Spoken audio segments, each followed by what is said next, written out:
Thorne. What a perfect day to relax and rethink. I do believe so. Let's start the show. So I love that term, think tank. Think tank. I mean, you know what a think tank is? Like, how's a think tank go, James? Yeah, you know they got cancel culture nowadays. You gotta watch what you say. It's getting real scary out here. Yeah, I don't think so. I don't know if I can take the conversation here, but we might as well. It's the Rethink Tank. Looks like you had a little bit too much to think here in the Rethink Tank. Am I going to have to be like your dad and hook the worm for you? I can do a fucking worm. This is some tight quarters. I don't think the viewer respects. Also, for the viewer's knowledge, this has already been a travesty of the day.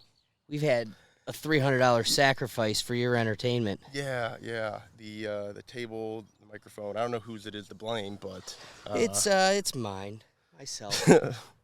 So, is the other pack of worms a different pack of worms, or is it the same brand? No, thing? they're all the same brand of fish. Well, so there's either night crawlers or these. Yeah, night crawlers. Damn, I should have got the night been crawlers. more specific. But These are very small. I was gonna say, yeah, they are a little bit small. Kemp's not a fisherman. Sorry, I'm Kemp not. doesn't fish. I milk his this. So let's start the episode. We're at Kemp Thorne's property. As you can see on the screen here, there's been a few travesties. We'll get to the biggest one in a bit, but this is my favorite place to fish in Ohio. This is a huge pond, untapped. Nobody uses it, not even the Kemp Thornes. We're at the Kemp Thorne compound. Kemp has graced me with allowing me to come to his place so we can, think, shoot the shit, but also do my favorite thing, especially while I'm at Kemp's, and that's fish. Fish, yes. Which, like I said, I've had bad experiences in past fishing, so that's why I'm not the biggest fisherman. But on a gorgeous day like this, I have to. You cannot enjoy the beautiful sunny weather.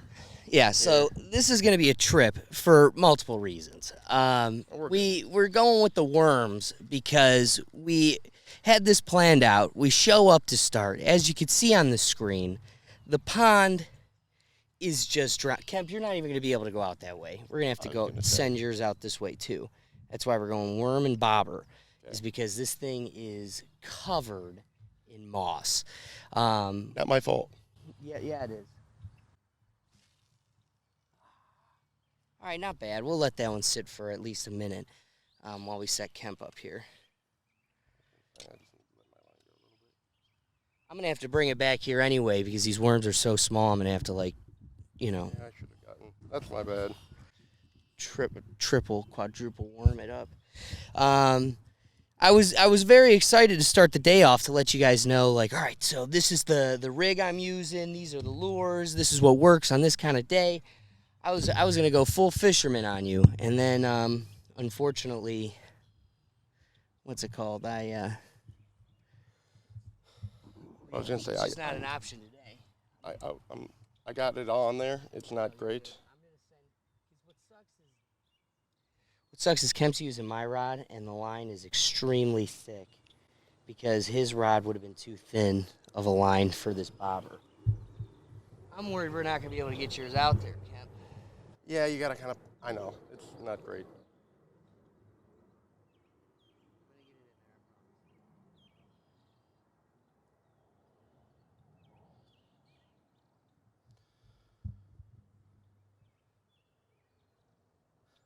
Like I said, just, yeah. We'll be good. We're going to be good for now. Let's pop a squat. I'm going to bring this in here in a minute, get more worm on there. I don't know if we'll see much after. Oh, you got it. Okay. Well, I'm just going to put it against this. Let's bore. Yeah, and let's be very careful with these microphones. So we had a $300 travesty as well. We had it all set up.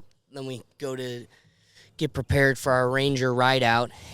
That's that ride on the Ranger at the beginning of the episode. And we came over here to the table, and somehow one of the microphones fell into the pond.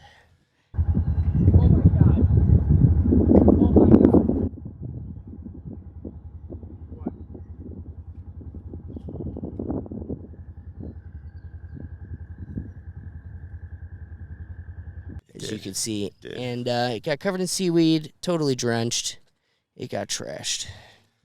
Not the most ideal start to a day. But we're here. Come on, man. We don't take shortcuts. We're gonna do this. Well, there's no excuses.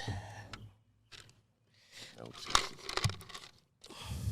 With my worm hands, I'm grabbing some ice. I don't know if you want to grab yours. Yeah, that's fine. Kill it with the whiskey.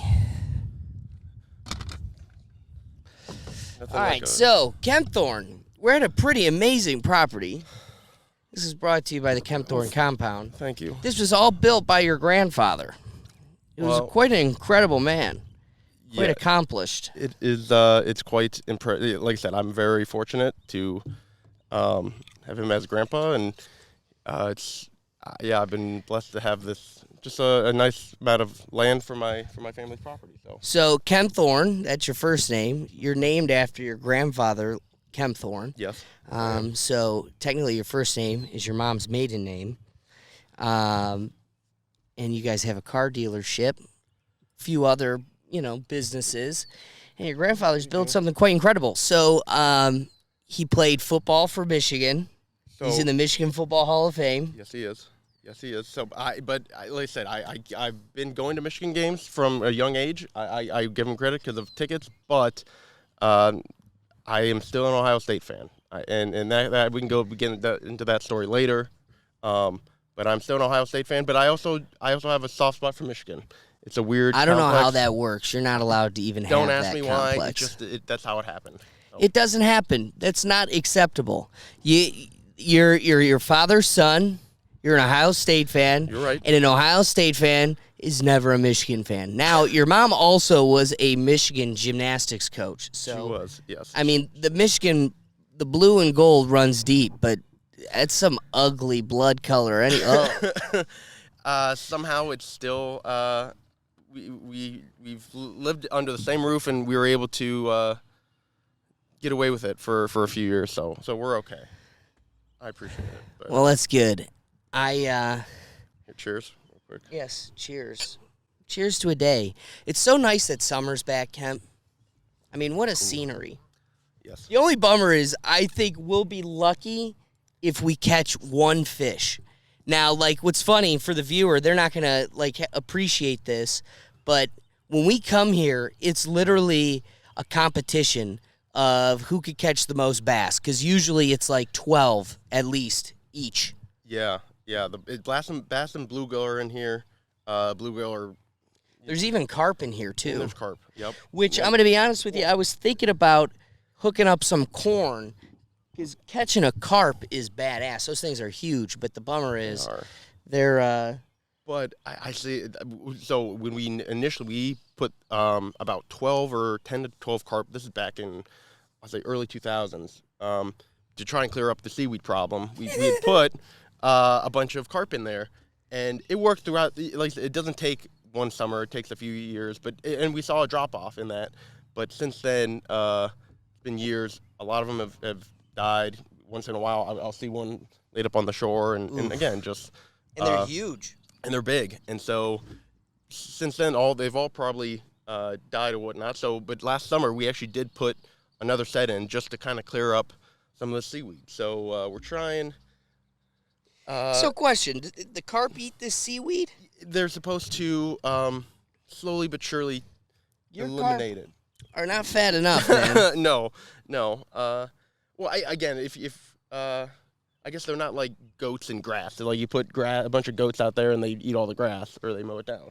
But So Kemp, you still got your Disney Plus account? I do still have my Disney Plus account. Yes. Did you see they lost 20-30% of their subscribers? I thought that was Netflix. Netflix lost 200,000 subscribers at one time. Now, see that. Here's the discrepancy. My parents are like, that's because they're cracking down on passwords and sharing accounts. It's like, no, it's not. That crackdown is in response to losing 200,000 people because they're tired of you pushing your freaking agenda. Yeah. I think it obviously has got a correlation to it, but I don't know if that's the sole reason for it. Okay, this is for the fishermen out there, which probably are few, but like somebody has to appreciate that we had too small of worms. I just got to say this, Kev. I love you, man. We had too small of worms. You came back with a tub of tiny-ass worms. I couldn't see the worms. Sorry. That's fair. Touche to you. I could not see the worms. I didn't you go in and check. You went to multiple places. And sorry, I again, the night crawlers, I just saw, I didn't know night crawlers were better. Night crawlers are huge. Okay. From here on out. Well, duly noted. Duly noted. That's what matters. Granted, I was saving $1. But hats off to It was $4.50 to $3.50, and I go, they're worms, right? They're damn worms. So I'll take the L on that one. That's fine. No, what's funny is poor Kemp, he went like to the end of the earth and back to hunt down worms for me. Because again, we lost out on the lure situation. Yeah, I went to 3 places. Could not find them. But that wind's going to be, I bet you it was the wind Walmart. that caught that. Yeah. I would say the wind microphone. Definitely took it. So I'm wondering how the wind's picking up with these microphones. But yeah, back to the point. So Kemp Thorne, Disney, they're finally getting a taste of their own medicine. They keep how you made, look at like Star Wars. I know you're not a Star Wars guy, Kemp, but they had the new Star Wars movies and they just made hopeless, useless characters for the sole purpose of going like, here's this hopeless, useless pilot. We're going to make her story just a little bit worth something because she's Asian. Yeah. Oh, I'm going to catch a bass right here. You watch, dog. You see that thing? He's sneaking up on it. Is he? Your boy's going to catch one as we trash Star Wars. I see it out there. Yeah. Oh, come on, big dog. So you got to get it moving a little bit. Oh, yeah. Let's go. Come on. You got it. He's right on it, actually. He's sneaking up on it. Trashing Disney for Asian pilots that mean nothing. Look at Netflix, man. My mom and Star dad. Wars, I can't speak on Star Wars because I never did it. So, or I never got into it. But oh, missed it. We're gonna bring her back. Get it just a little. You know what's good is the wind's coming, and while it's super, super thick by us, Kemp, there's a little pocket. Try your best. What sucks is we might need to add some weight to yours because that line is just a little too thick. Let me cast out. It did not work. And then you could drop yours right here by mine.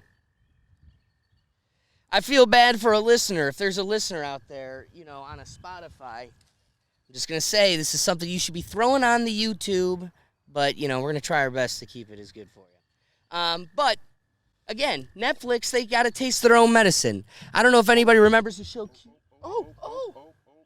Throw that bitch right there, dog. We're trying. Watch me catch fish before Alex. Oh, that'd be good because I just want somebody catching something. The odds are stacked against us. Giant, sure, microphone down. What else went wrong this morning? I don't know. For the most part, everything went pretty well. So, yeah, I was talking about Cuties. If anybody's out there that remembers the movie Cuties, it was about, 8-year-olds and 13-year-old girls twerking in a twerking competition. And the internet and everybody went all up in the arms and was like, no, we can't be supporting this type of content. Who is this for? Yeah. Children twerking. Which I remember the show, but I did not. Yeah, nobody watched it. It got no attention. It flopped. So what's funny is the viewer got sick of it. The viewer spoke up. They pulled it. It's gone. Oh. And now, dude, there's not a show on television. At least on Netflix, but I'll go with television too. I'll double down. That doesn't have this crazy agenda that's trying to push, your kids to be gay or, that your 8-year-old who is from descendants who have never owned slaves need to owe somebody some sort of guilt. It's like none of this is real. The people are sick of it. It's not supported anymore. And the viewership showing it. It's falling off. It's falling off.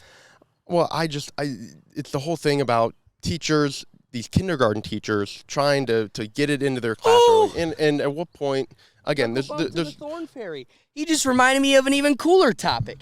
Kemp, how familiar are you with Joe Rogan's favorite Twitter account, Libs of TikTok? I am familiar with that. My dad loves Libs of TikTok. I got him turned on to it. It's one of his favorite things. Libs of TikTok has done nothing wrong. Yeah, no. It takes all... If you go to your TikTok and spout your bullshit in blind confidence, and you're so proud of yourself, but then the rest of the world begins to ridicule you, what the Twitter account does is go through TikToks and find these teachers that are pushing their gay agenda or whatever it is, and there's no commentary. No. She's literally just taking the video and posting it, and it's a accumulation of all of these TikTok videos. Yeah, it's and the teachers are putting it out on social media. So wait, so did you see what happened to the lady of Libs of TikTok? No. There was one lady specifically. I went on about it. Yeah, I mean, I saw something about it, but you might have to go into detail. So Libs of TikTok, this Twitter account, like I said, that's doing nothing but posting your videos, and it's us, the viewer, that's going, oh, these people, while they love what they're saying, are speaking straight ridiculousness. Some liberal, I got her name on this Taylor Lorenz or something. Yes, that's the name I've heard. I got her name on the screen here just to confirm, and her picture, because gosh darn it, I don't want her to escape this. Accountability. Be proud of your career, baby cakes. Your moves, not mine. So she went and wrote an article about the lady in charge of Libs of TikTok that runs this account, and doxed her. Gave her personal information, name, address, everything. And personal information of her family. So personal family members were also doxed. And the internet went after her instead. Yes. Just push that like this into itself. Yeah. So it definitely won't. I can do that. So I think I'm getting something, maybe? No. You know what? Because these are some little baby midget worms, every time I bring it in, I'm going to add another worm. I was going to say, I needed to add another one. The goal of this podcast is we got to catch one mossy bass. Just one. If we could catch one mossy bass, this was a good day. So, back to the Libs of TikTok situation. This lady took it upon herself because, social justice and everything, she's going to save the world. She doxed the Libs of TikTok lady and her family. Now, with doxing, there's a peculiar situation going on there. Should it be illegal? I mean, arguably, yes, defamation is illegal outside of the First Amendment. There's limits to the First Amendment. Everybody knows you can't yell fire in a movie theater. So it's one of those, there's an understanding that we need to have some limitations to the freedom of speech for the safety of everybody. So my question for you is, should doxing be... I mean, at some point we need some sort of accountability. Some sort of accountability for... Yeah, I agree. Okay, there's a few things at play here. Doxing, we need to be able to hold accountable. There was another thing I was listening to recently, I think that could be encompassed in this conversation, is when you lie. If you're a journalist or a news organization and you pride yourself on that fact, getting caught lying, getting caught perpetuating something or manipulating the interpretation of that message, that should be criminal. You should be held liable. So whether or not we put pen to paper make law, the question is, or the real answer is, the people, they need to start taking that more serious. They need to go, well, you know what? I'm not going to consume this media or this company or fund them if they get caught lying or doxing or supporting a journalist that does this type of behavior. Right. There should be some kind of follow-up or truth to it. Like, be held accountable. I mean, that's just to your actions and for whatever you do. And now, obviously, it makes it so, I mean, coming back to it makes it so easy to just fall into whatever you hear, that's it. Like, that's it. So why not do a little bit of research or just understanding of what has this person done? Like, why is this person doing this? Why is he doing it? So, like that, you can't take stuff at face value sometimes. Why is this person doing this? What is they doing this? Why are they doing that? Why are they doing this? Is there a motive behind it? Is there a motive? Yeah, I agree on all those fronts. Me, being the politician that I am. We were catching a rhythm. We were talking about doxing. But back to counting, holding these companies accountable.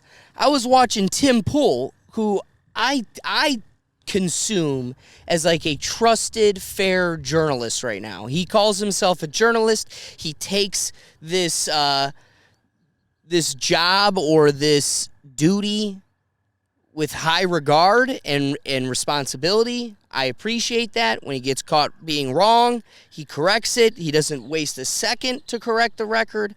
Those are the types of things I'm looking for. And so Tim Pool was having his show recently.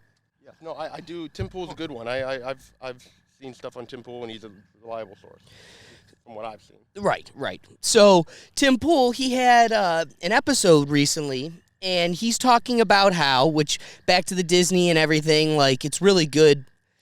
It's really cool the positions people are taking finally, like, actually standing for something.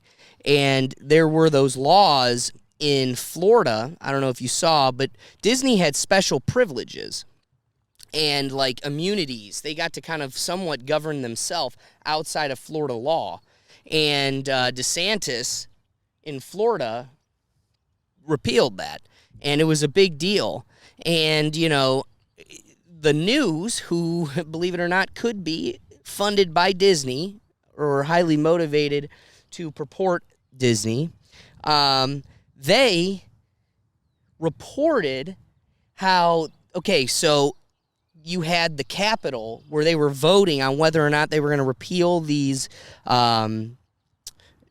privileges for Disney. And there's a video of a bunch of people storming inside the Capitol. Oh! But not the Capitol, just this state Capitol building. And they protested to such a point where, as the article purports, it says that, they shut down the proceedings.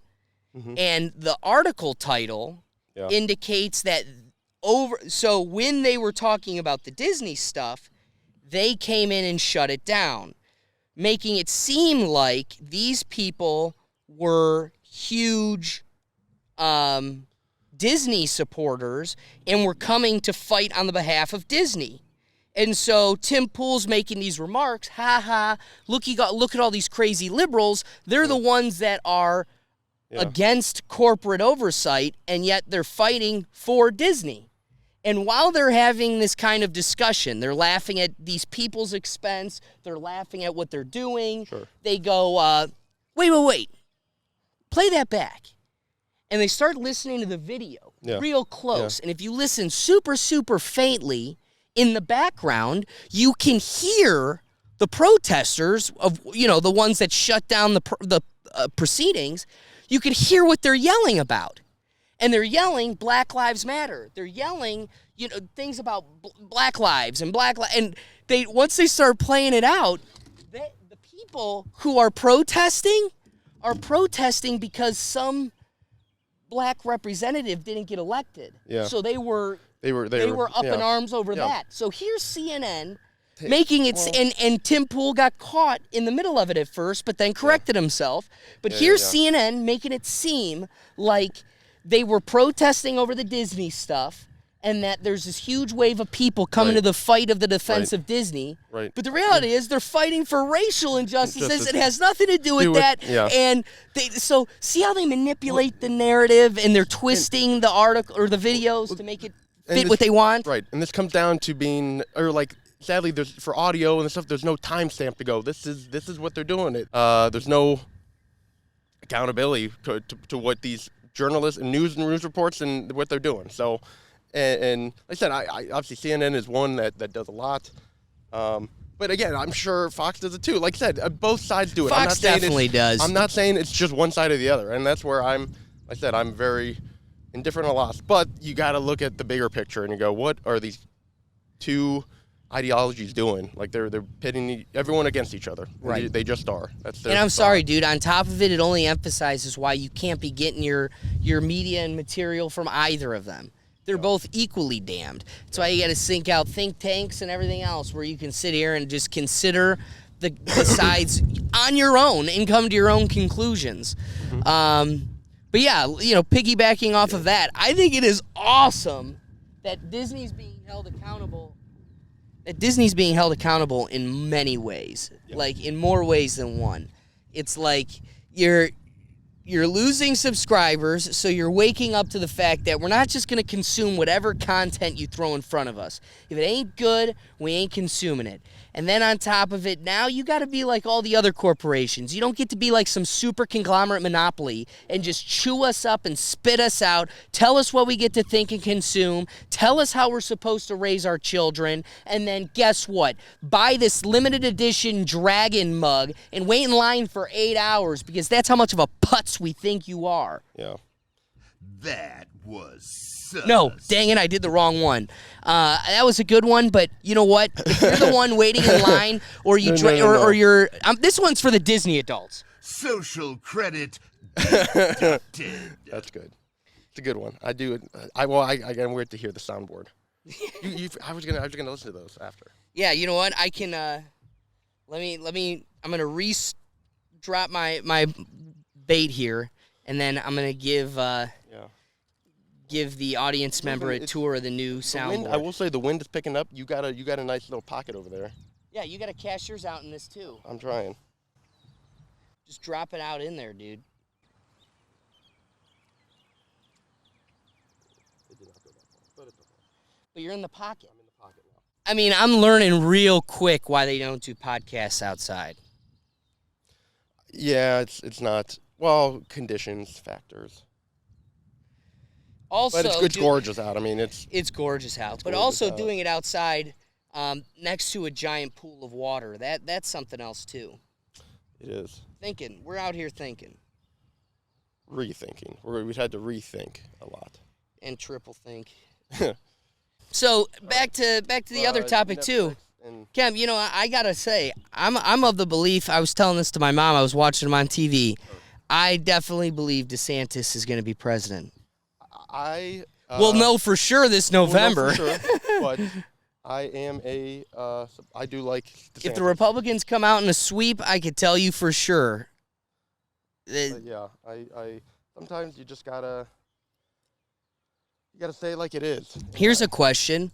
Has anything changed to increase voter integrity for this next election? I mean, if we're supposed to expect big changes and, you know, the baton to be switched to the other side, even if that is the case, how do we know anything changed? How are we supposed to get people on either side of the aisle to have faith in faith in the integrity of our elections again? And how they is do that it? even possible? I don't know. I don't know what their approach is. Nothing's changed. Nothing. Yeah. We're about to go into another. I haven't seen a different. We're about to go into another election, and nothing's changed. Yeah. So I don't know what to say. I mean, again, you want to get everyone out and voting, but sometimes it's how you're going to do that when everyone is all worried about Disney and protests and all that stuff. So it's tough to go. It's tough to think, and that's why I'm here giving you my advice. Well, even in light of that, dude, back to the DeSantis point, you know, I really don't think Trump's going to run. I heard a really interesting take that, like, really changed my perspective on the whole situation. Yeah. Trump, what's more important to Trump than winning is his brand and his ego. Well, yeah. And so here's the thing. There's a chance, especially if the Republicans don't back him and he's got to run outside of that, then the Republicans are going to have their own candidate. It's going to split the vote. He's likely not going to win. So, I've heard for the first time ever or at least in a while, murmurs about Trump's health. He's always been a whippersnapper of health, but now the walls are talking. There's been murmurs about the possibility of, the status of his health.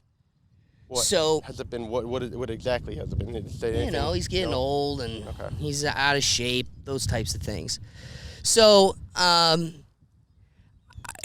here's the thing: the new perspective I've kind of been introduced to is that the Trump brand it's really hanging its hat on that an election was stolen. He's the true winner. You've got MAGA QAnons out here going, he's still my president. He's the real president, and da-da-da-da-da.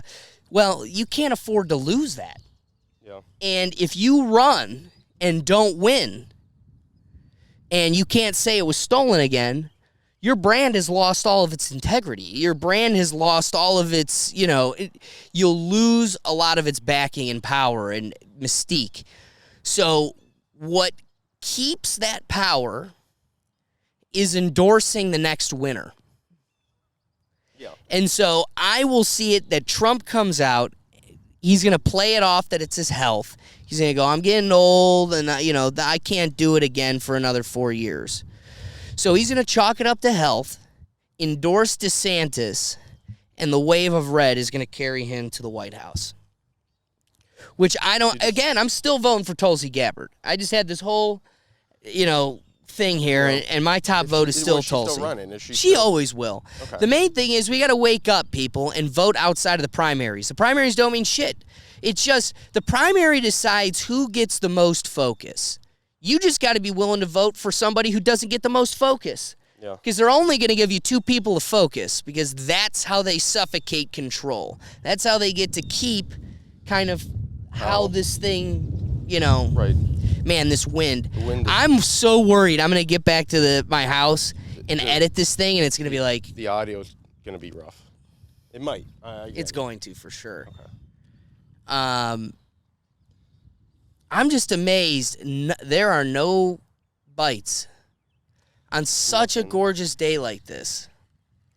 Well, but I'm shocked we haven't seen more. There's been like that one fish in way out there. Other than that, I've not seen anything. Other than that, I saw a little bite here. Again, I don't think they're over here, sadly. They can't be. Can't be. It's too thick. Do you know how hot it's got to be in that? Oh. It is. All right, so let's get to another hot. topic, Kemp. Baker is a crybaby bitch, dude. I'm so sick of him, and his personality, dude, is shining so bright. Like, everything everybody had to say about him has come to light in this last few periods of his career on the Browns. Well, it sadly is showing where, and I'm not saying it's all maybe because of money-wise or whatnot, but where are the teams coming to find him? They're not. They're like, teams aren't going out looking for him. And it came where the Browns, it was my dad that said it. He goes, at first I didn't understand when the Browns go, we need an adult at quarterback. And after seeing him on the podcast, he had a little bit of a... said that? Yeah. I didn't read that. You didn't know that? When they say that? I'll bring it up. They said it a few weeks ago. They just said they were looking for more of an adult at quarterback. It's an article. Check it out. I just wanted to interject here and try to correct the record. Yes, ESPN did, in fact, write an article stating that the Cleveland Browns organization wanted, quote, an adult at quarterback. Now, it has come out later, articles being published by other organizations, that the Haslams have come out saying that is not the case. However, ESPN has not retracted their statement. So there seems to be some discrepancies here. Either way, I think the point still stands. We can continue with the conversation. And it was only more relevant when Baker went on the podcast and was talking about it, and he just had this feel. He's so smug, dude. That he just, and again, he had a chip on his shoulder because he, as he should, obviously be walk on, but should he? He should. Well, he to a point he's being a walk on, yes, but no, dude. You know what? I'm tired of hearing that. And the people I hear that from are from people who played Division III football who literally never got close to even considering possibly even coming close to dreaming of closing their eyes and coming close to thinking about being in a professional league. This guy played professionally. It wasn't a fluke. Like, this whole, he relates to the person who didn't make it as the underdog because they didn't make it. He's no longer the underdog. He's a Heisman Trophy winner. He's a first round draft pick. He is not poor little guy. He's damn good. So guess what? You no longer get that excuse. You gotta be the top. But he should have come in with that attitude. That's what it seemed like. And the first he lost it somewhere. He lost it. He lost it throughout the process. I think he did. And I'm not saying because he didn't, but he did lose. The first year he had it. But it helped him out. But since then, he has recently not done his due diligence in the workout, or not treated it right. I don't think he has. I think he's lost some of his edge. No, he's got his ego. It's all ego. Here's the deal, dude. You know who also had a chip on their shoulder? Tom Brady. He didn't get picked. How late? Didn't he get picked late? He was 199. Everybody said he was slow. Everybody said he was a tank. This, that, and the other thing. He also had something to prove. What did he do? He walked on the bus to the first day of training camp, shook Belichick's hand, said this will be the greatest decision you ever made, and proved it to the world. He was nothing but business. So guess what? You got a guy who also had the same chip on his shoulder, was taken just as the seriousness was just as lacking. Nobody took him serious. Everybody thought he was a waste of a pick, and he proved them wrong. So guess what? I no longer get to chalk up to Baker as an excuse of, but you get to have a chip on your shoulder because everybody had faith in you. Yeah. Everybody. Yeah. You had a whole city behind you as a kid with no reason to have a city behind you. He came in with the idea of, he was hoping to earn over the city, and the first 2 years he did. You can't argue he didn't, because he did. He came in and won games, but following through, he followed up with a subpar year, then they had the good year. We went to the playoffs, and then since then, his attitude has shifted to where now I need to make this money. And he doesn't say he Well, said, no, he but it was it, always make this money, as it should. It's a business. But at the end of the day, we don't get to leave Cleveland. That's our home. So we support Cleveland sports because it's our home. Yeah. So I get it that you're Mr. Hollywood and you want to spend your time in California and this, that, and the other thing. But don't forget, you only make money because we buy your jerseys. And so you don't get to shit on Cleveland. He looked at us from the beginning and goes, I'm not your franchise quarterback. All right, well then don't get upset when we start looking for a franchise quarterback. When did he say that, though? That was our first year with him. He said that day one. I'm not a franchise quarterback. Now, people tried to twist it and make it reinterpreted that, no, what he's really saying, he's just not a franchise quarterback yet. No, that's not what he said. Those aren't the words. No, you're right. You could interpret it all you want, but the words are, I'm not Cleveland's franchise quarterback. Okay. Well, then Cleveland wants to move on and start settling into something that's more permanent and serious, and you ain't it. But I was going to say, I just don't. I thought he came in promising the city. They asked him. He goes, if anyone's going to turn this franchise over, it's me. It's going to be me. But he didn't. Instead, he tore it apart. Instead, he went nuclear and was a cancer amongst the locker room. I think he did. No, he definitely did. Notice nobody's coming to his defense. I'm not trying to. All I'm saying is, I think he got to give him some credit to where it is, and I know you're not. No. Also, that another thing I'm tired of hearing. I'm tired of hearing people going, "Well, we owe him. We owe him because he took us to a playoff." No, I'm not saying we owe him. I owe him. He owes us nothing, and I owe him nothing because I'm sorry. What got us to the playoffs? What he was sufficient. He was sufficient enough to get us there. He was a placeholder.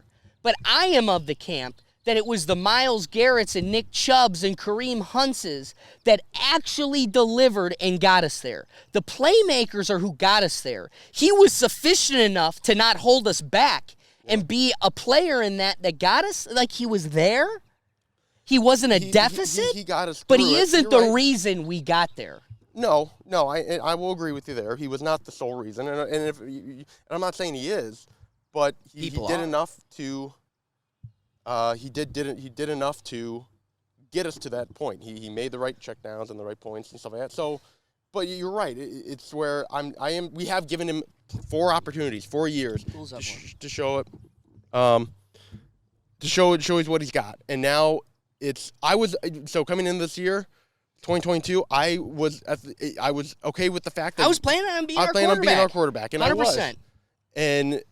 And the only reason I just don't like how the Browns apparently went about it and telling him, I heard a few things where, you're going to be our franchise quarterback. We're going to ride with you this year, and then they go out and find Deshaun, and which is fine, but they should not have handled. They should have went to him and gone, hey, we are looking at different options. Wait, but didn't you see the most recent release by Cleveland? The Cleveland Browns organization just released like 2-3 days ago, now to the viewer a week ago, saying that, saying that we reached out to Baker's management telling them that we're about to interview Deshaun, just giving them a heads up. Yeah. So his management knew well ahead of the fact. Whether they pass on to Baker is a whole nother thing. Gotcha. But dude, I'm sorry. An organization, if Baker gets to play the game of concerning about money, again, like I said, I'm not holding against him. He should prioritize money. But if your prioritization is getting to be money, then the organization that's paying that money gets to prioritize their business. Yeah. And so while you're right. first choice and you're our number one right now, we have a right to explore our options. You're right. And And hold out your feelings. Fuck your feelings. And I'm not going against that in any way. It's Right. a business, right? And you got to make decisions. But to go around and totally just do something you're totally not going to say you don't, and that's where I have an issue with. Like, team should have been open. But granted, I am not there. I'm not at the team meetings. I don't know what was said, and I can't say it. But from what I was told, it sounds like the Browns went all right. But had I known that they went to him and go, you got to understand where we're at, and we need to make decisions because our timeline on Chubb and Garrett and Hunt, they're young. But we got a window with that position. We got to win. We got a window. So if we don't take advantage of that fully, then we are doing and ourselves I'm sorry, disservice. Kemp. Can we agree or not agree? You tell me. I got to believe Chubb, Kareem Hunt, and now Dearness Johnson were taking a little bit more of a beating, kind of like a Peyton Hillis-esque beating, because we were a little bit more limited with our quarterback than we should have been. Because he likes to roll around. He's a rollout quarterback. He likes to run. He's so bad at rolling out, it's laughable. It is laughable. I thought he was going to be a better running quarterback, and he was not. Yeah, he thought he was a better running quarterback. At times, He still thinks he's a better running quarterback. Yeah. It's like, dude, you're not that type of player. All right, well, then it leads into the next thing. What are we going to do with him? What are we doing with him? He's still on the dude, roster. I don't. You just wanna release him? Here. Let's look at something that's really cool about what's going on with the Browns right now. The Browns just spent the most ever in the league on a defensive back. Yep. It isn't Myles Garrett one of the highest paid for his position? We just guaranteed, $100 million or over that for Deshaun. Right. Guaranteed his money. So isn't Myles Garrett one of the highest paid? Yeah, I think he is. So you've got defensive. You've got two defensive players who are one of the highest at their position. A quarterback who's the highest paid quarterback in the league right now. Where'd all this money come from? You want to know where it came from, folks? It came from even when we were going completely defeated, not winning a single game in a 1-15 season. We all were there. There's no fandom bigger, more ride or die than the Cleveland Browns. And so you've got an organization that's been sitting on a pile of money like Scrooge McDuck with an 0-16 team where the fans are the most popping. They're the most spending. And it reflects because we are just shelling out cash. So now I want to answer Kemp's question, which is, well, what do we do now with Baker in this whole situation? Well, clearly we've got money falling out of every orifice. I don't know where we got this rich, but we got rich. And well-deservingly, because we're the Browns, and it's because all of you out there are buying their jerseys and shirts and going to the games even when we're not winning a single game. So you want to know my answer, Kemp?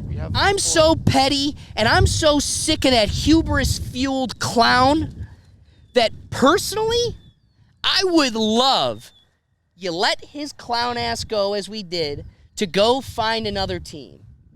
Not a single team's interested. No. So you know what I want? I want you to sit there with your head in your hands, just pouting on the sidelines, watching us win. You're not even going to be allowed in the locker room. You'll collect a paycheck, and you'll watch us win with your team because you were so petty that you might get stuck being a second string for the Steelers or the Panthers or someone else, but you were too good to be a second string for the Browns. You're a loser. I'm that petty, dude. Well, I saw that coming. Just another mini travesty here at the Ken Thorne property as now the camera goes tumbling. Okay, so Kemp, to my answer, because I want to hear yours, but my answer is I'm so petty, I want you to be stuck on a team that you counted your chickens before they hatched. Literally couldn't be more exemplary of that metaphor. You thought you had 6 eggs and they all were going to hatch, and guess what? When the roosters came home to roost, none of them hatched, and you're stuck with no eggs. Literally, don't count your eggs before they hatch. This dude's a clown, and in my eyes, he's getting what he deserves. It's a life lesson. Everybody gets them. God's got them for everybody, no matter how good or great you are. You're right. He's got a lesson for him, I understand. And so, what's your answer?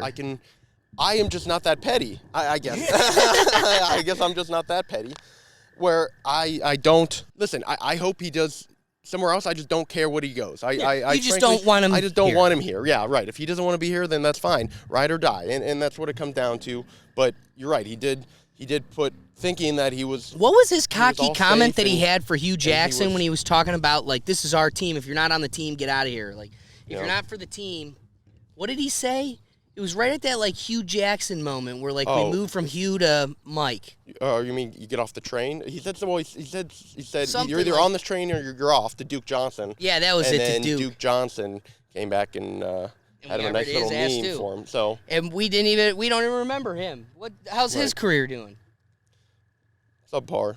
So it's everyone's got their own downfalls, and I think. But dude, you know, we're sitting at the dinner table, and my sister's a big Nick Chubb fan, and I'm sorry, dude, he's the epitome of character. The epitome of character. Miles, similarly situated, he's got a little bit more of a personality to him, though. But like, that's called character. And we're sitting there and we're talking about all the money we're paying out, all the people getting paid, son. But, and my sister goes, well, what about Nick Chubb? He's like the best. Why isn't he getting paid? And the reality is he's getting paid, but not as much as he could. No. And it's because he is kind of a victim to his sweetness. He probably could be getting more, but he doesn't have enough of an ego to control it. Well, I think this place and time situation, I think he realizes Cleveland's a good spot for me because he comes to play football. And he enjoys it, but he doesn't need all of that distraction, and he doesn't need a big city. So I think he likes it being in Cleveland. Same with Miles. But again, those two are Pro Bowlers, and Denzel Ward and Baker has not been to a Pro Bowl. So, but see, again, is it because he didn't want to go? Because that's the other thing about Pro Bowls. Is like sometimes he didn't get picked. And you know who did? Did Lamar Jackson? What, Lamar Jackson did? Yeah. Pretty sure he did. Lamar did make it to a Pro Bowl. Well, it turns out, out of that quarterback class, Josh Allen was the best damn quarterback out of that class and could have had him, which I was a fan of. I'm not trying to, but when the Browns, the 17-18 draft was out, I was a Josh Allen fan. I wanted him, and we went with Baker. And I'm sorry, dude. Josh Allen's the better quarterback. I don't care what you say. We got to blame Dorsey. I don't have much blame for a Dorsey because if Baker's your hiccup, I'm okay with that hiccup because everything else he did was franchise changing and brought us to a whole new chapter that I don't think any of us saw coming for even quite a long time, even still. Yeah. No, he did. He was a great asset for sure. And I was disappointed when we lost him, but I do like Andrew Berry. Andrew Berry has given a new modern feel to it. Has the schedule come out yet? No. I think, I thought I just read it's coming out here soon. May, yeah. Last time I checked. But where's Aaron Rodgers going? He went back to Green Bay. That's right. Green Bay, but this has been a crazy NFL offseason. People going left and right. And so it's going to be weird to see all these guys on new teams, but the power shift has changed, and people need to, and that's the Browns have done that. Browns have done a shift. They go, we are serious, we are real contenders, and because we have to. So how funny would it be, my guy, if the Browns trade Baker to the Panthers after Robbie Anderson's out here saying, great, I don't want. That's a hell great. I would love At that to. point, absolutely. I'm all Talk for about that. an internal They're not a locker problem room no more. cancer. So I work in the car business, and I in this case, there's cars that you come in and bring in, and you got to make a decision on. You want to keep it or you want to not, because like like I said, you got to do a safety inspection on it. Well, there's cars where you feel like you're gonna do well on it. You're like, I'm gonna do it, but in the end, it will come back and haunt you in the end. So sometimes you got to boot them, and when they're not ready, you gotta get ready to cut the cord on some cars that you don't want. And Baker's one, you got to cut the cord on him. I love that analogy. You got to boot him. Here's the thing, dude. You and I were ready to cut the cord. Not wrong. Like I said, don't just cut it and lose a bunch of dollars. Let's see what we got. My other thing is, though, we don't really know what happened behind the scenes. So, in a world where the Browns reached out to Baker's management, Sure. which is all I can really ask of them, I think it would have been okay. I think what you need in football, because football's such a team, familial sport, I do think, Stefanski probably should have called Baker. I think he probably owed him that. A good coach, a good father figure of the team. Nah, we don't know. That's the thing, we don't. But I could definitely say, based on the communications that are public, definitely doesn't seem like Stefanski did that. That's a big coaching flub. The other side to it, though, is that a lot of their problems were clearly because Stefanski and Baker weren't getting along. They were not on the same page. And I want to double back to an even bigger point. Go ahead. Sure. Go. Well, I just want to say, the play calling, the play calling was great. Was it 2 years when we did well? And it seemed like it acted like we did the same plays. We did a bunch of rollouts and a bunch of stuff, but it was just not enough runs. And that's why Baker was getting hit more than he probably thought he should have. And so you got to blame a little bit of play calling. We needed to run more. I still think it's an absolute travesty that we haven't seen Chubb and Hunt in tandem in the backfield at the same time. Mm-hmm. That's a real problem. Yeah. But I could see Baker saying we needed to run up the gut more. I could see that because that was a complaint of many of the fans. Yeah. But also, Baker, we were running more than we really should have simply because we couldn't trust your runs. Yeah. What's funny is if you're hearing that plane in the background, the Akron Canton Airport is literally across the street right there. It is right across the street. And we have planes coming over the Kempthorne property literally If we're so lucky low. enough, we'll get one that'll come over top right here. But maybe not. Maybe. We'll see. So, yeah, to the plane. But, I agree with Baker. We probably could have gone up the center more, but also we were running more than I think we should have anyway, simply because we were compensating for a long pass game that we were missing. Sure. But a bigger point I want to make, Kemp, is what was a 20-year struggle for the Browns. You're going to say we needed a quarterback, and that was it. That was it. But just as much as we changed quarterbacks, we changed coaches.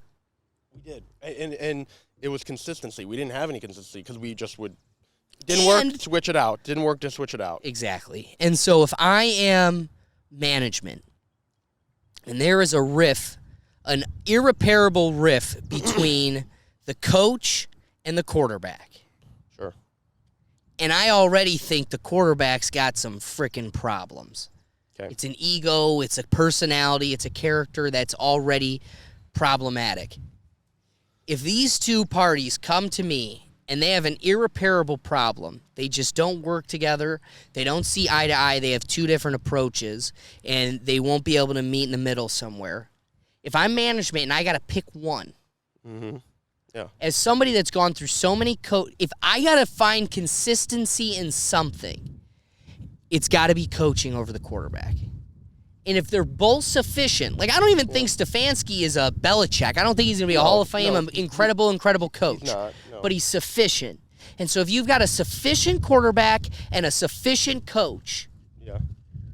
and you got to stick with only one, I'm picking the coach over the quarterback. 100%.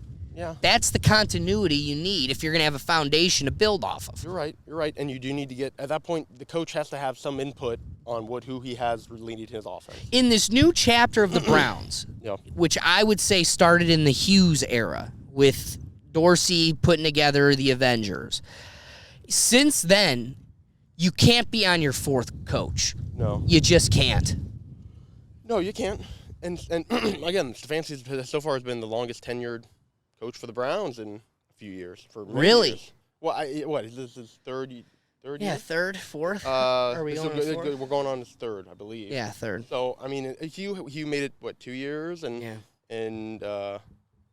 listen, there's some guys that didn't make it. Listen, Rob Chudzinski, man. I love Rob Chudzinski. The 1 year we had him really good, and then we just dumped him. And I go, why? Again, it could have been bigger issues, but yeah. So it's at that point you got to look at the Haslams too. I'm not saying that, but they are. But they're spending money. Spending money. You're right. Where my complaints start and stop. They're finally spending They're money. spending money, dude. And while I would say it's mindless spending, I think we're just throwing money around. We are. Somehow, to me, it speaks to how much money there is. Because, again, it comes back to why I have no empathy for the LeBron Jameses and the Baker Mayfields. And I'm sorry, if gravity stopped working for Kanye and all the athletes and the Kardashians and everybody, all the celebrities, all the meaningless people who own all of our wealth, if gravity stopped working for them, even including the Trumps, the world doesn't stop. We keep moving on perfectly. But the second gravity stops working for the teachers, the nurses, the doctors, the lawyers, the police officers, once the gravity stops working for them, then society comes to a halt. Yeah. So there's this misappropriation of wealth that builds a delusion for what your value truly is. And so I'm sorry, when I look at the LeBron Jameses and the Baker Mayfields as they complain and bitch, you're only able to have a yacht and private plane rides and multiple homes because we buy your jerseys. Yeah. I look at the Haslams and I go, you owe us this ignorant, belligerent spending because that's all of us. We've been spending thousands of dollars on season tickets for teams that shouldn't deserve a fandom, and they got the biggest fandom in the league. Yeah. Yeah. There's a obviously two-way road. Cast. And so you're right. I guess what I'm coming down to is I 100% agree in that, right, we're spending the money. We as a fan base deserve a winning chance. We do not deserve the losing every single season. We do not need to we need a shot at opportunity. And so I just hope but I just hope that we're coming into this with some kind of plan, idea of what we're doing, and not just finally. See, that's the sad part is the way the what money's do we know? being We don't spent. know. We don't know who's going on. We But don't the know way the money's being spent, it definitely feels like it's just being thrown around, right? to make it show like, hey, we're trying. And that's fine. And you know what? If we're gonna get 2 years out of this to get a real shot, then great. And then the next few years is gonna be another rebuilding stage. It is what it is. So I guess I'm willing to take that. I just hope at this point now, I'm all Deshaun Watson. He hasn't played in forever, but I hope he still has what he has shown on the field. All right, we're getting to the final stretch here, and we have no fish for the guest. It's been one of those days. Now, I do intend on doing another fishing episode where I will definitely have more fish for you. But Yes. Now that the wind is I'm going to have it on the bottom of the screen here, a little clip ski, so you can see how the seaweed has kind of moved and changed for us. And I think I might have a little bit more luck. So I'm going to give it a try here. The wind is blowing. It's opening some holes. Right. The wind's been blowing since we've been going, and it's opened up a few holes. Yeah. And this lure, the yellow does really well here, especially when the sun's out and strong. So we're going to give this a try. Okay, so this is my forte. This is the Kempthorne Special. I want to catch the boys. I do remember you've caught a few fish on that. Is that the one where you caught like 10 straight? I guarantee I'll catch one. Son, your ego is writing checks your body can't cash. I was gonna say this thing's gonna catch it. It just is looking right. Well, so is this the first time you've gone fishing this year? This is the first time fishing this season. Okay. So that's how you know summer's back, but it's the beginning. We're gonna have plenty more to go. So gas is through the roof. The world has gone insane. You're not allowed to call women women. Not even a Supreme Court justice is willing to do so. Kemp, where do we go from here? We might as well pack it up and head to Iceland. I think Iceland's the next move now. It'll be so cold. Keep educating yourself and keep do your due diligence into learning all these what's coming out the next. And I don't want to say the world is a sad place right now. It just is. And in no way I have a right to speak about it or say what? Say what? Say what? Say what? Say what? What? Say what? I'm just a dude out here fishing on a Sunday afternoon, but I'm just a dude. Fishing. I'm not good at any of this philosophical stuff. But I just, you got to be good. Be kind, be good. I don't know, do the right thing. Kemp did. He went very, Jesus. I did. I didn't know what direction you were taking it, so I guess that was where I kept it vague. See where you took it. I like where you took it, though. I think I agree, man. A lot of this does come down to just, here's what's amazing. Oh, what was the analogy I heard Bill Maher said? There was a metaphor that was perfectly analogous to what it is. He was talking about happiness, sure. And I can't remember what he compared it to because it was very, very well scripted. But happiness is one of those things that if you're looking for it, you're never going to find it. Yep. Yeah. But if you just do what's right and be kind and you're not looking for it, you're just living in the good place, it just comes and smacks you in the forehead.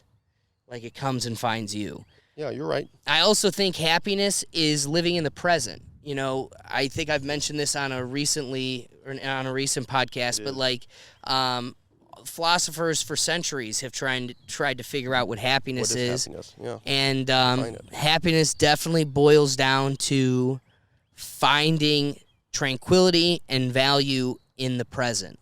And I think that's perfectly said as I stand here throwing a rod in a pond where I've caught nothing. Now, what's hilarious is I put all my chips in this podcast basket because I normally slay here. Like I said, normally catch 20 a day. I've never come here and not caught at least one.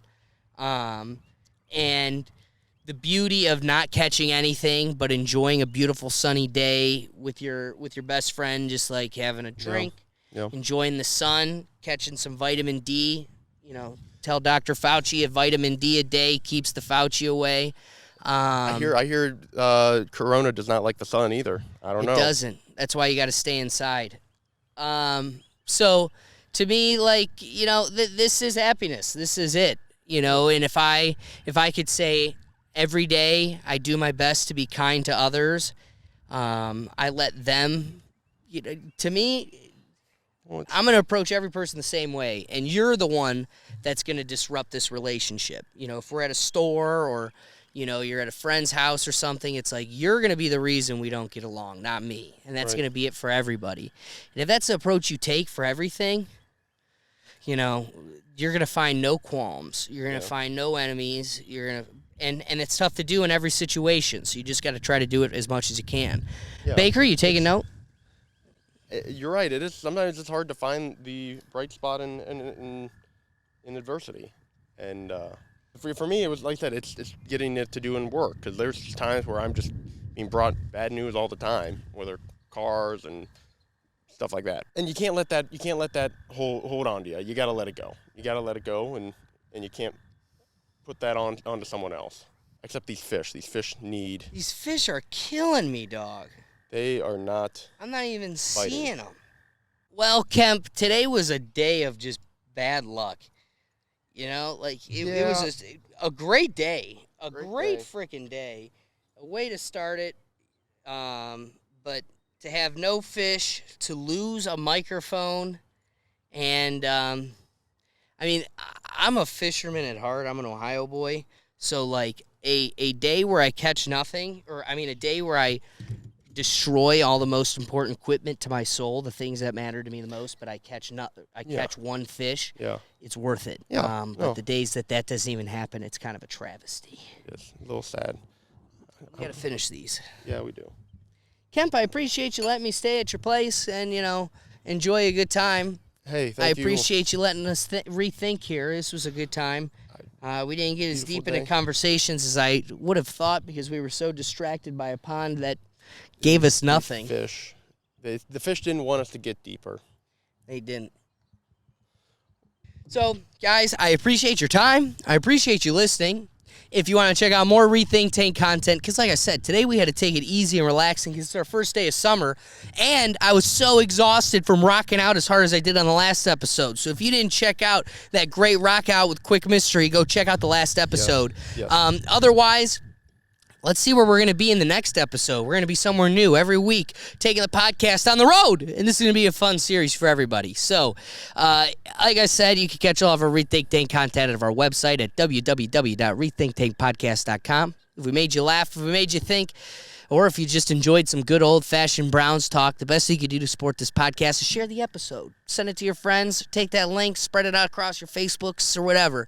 But I want you to just obliterate that subscribe button. Just kick it and punch it and karate kid it. Just da-da-da.